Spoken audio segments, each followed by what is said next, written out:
joining Ask the Experts, brought to you by the Alzheimer's Association's West Virginia chapter. I'm Amy Ernst, the Program Director for the West Virginia chapter.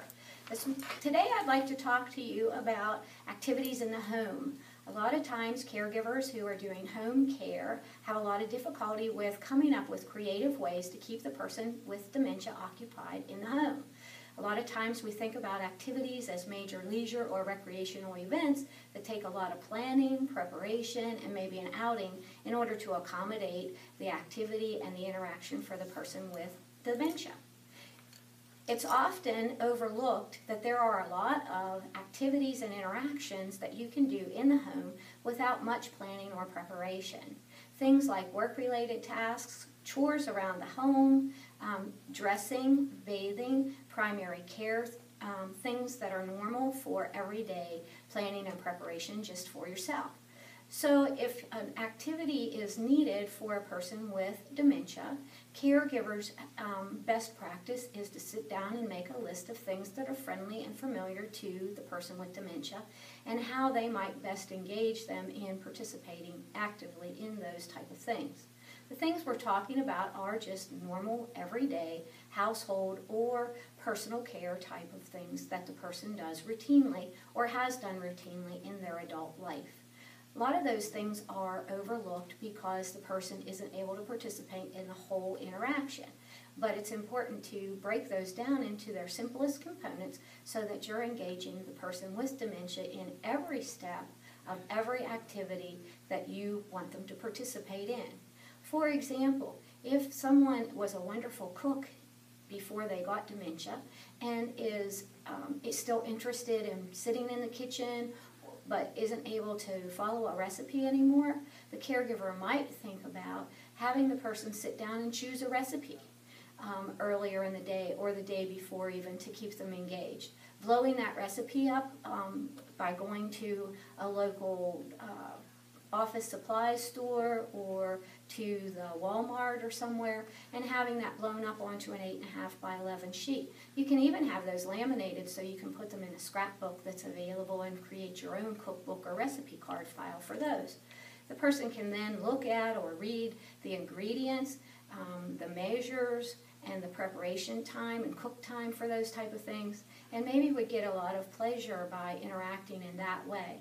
The caregiver can then break that down even into smaller components by pulling out those supplies that are going to be used in that recipe, putting them on a countertop or a tabletop so that the boxes or containers can be looked at, can be picked up and touched, can be read, and also that the measuring bowls, cups, spoons, and things like that can be filled even with water or a liquid that could be enjoyed for a snack later on, or with an ingredient that can be used for something right away. Those type of things can help to keep the person with dementia engaged in activities that are friendly or familiar and can be done right in the home without much additional planning and preparation. The planning and preparation sometimes overwhelms the caregiver and adding to caregiver stress. And activities that can be initiated in the home and looked at by breaking down those everyday things that we do without much thought are sometimes the best interactions and engagements for those people. We have some resources right here in our own lending library. The Alzheimer's Association West Virginia chapter has what's called a caregiver handbook. In that caregiver handbook, we have a list of life enrichment experiences that can be looked at and expanded on so that it provides the home caregiver with some suggested things that might not have been thought of prior. And we also have a small brochure on activities in the home that has some other suggestions and maybe some good old-fashioned home remedies that can be added to your list. Years ago, I had a caregiver who was at her wit's end one day with coming up with plans for her husband who had dementia. He often would come up and say, "What are we doing now? What are we doing now?" And sometimes you aren't going to do things every minute of every day, but the memory impairment doesn't allow them to know that they may have just enjoyed something and then they have some downtime for that.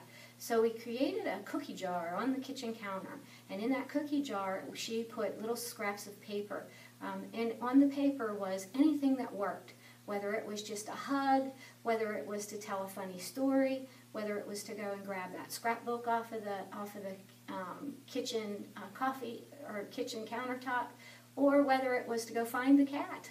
And in that cookie jar, if she got to that point where she couldn't come up with something they could do, then they would go to the cookie jar, and she would open the cookie jar and have her husband, the person with dementia, reach in and pull out one piece of paper.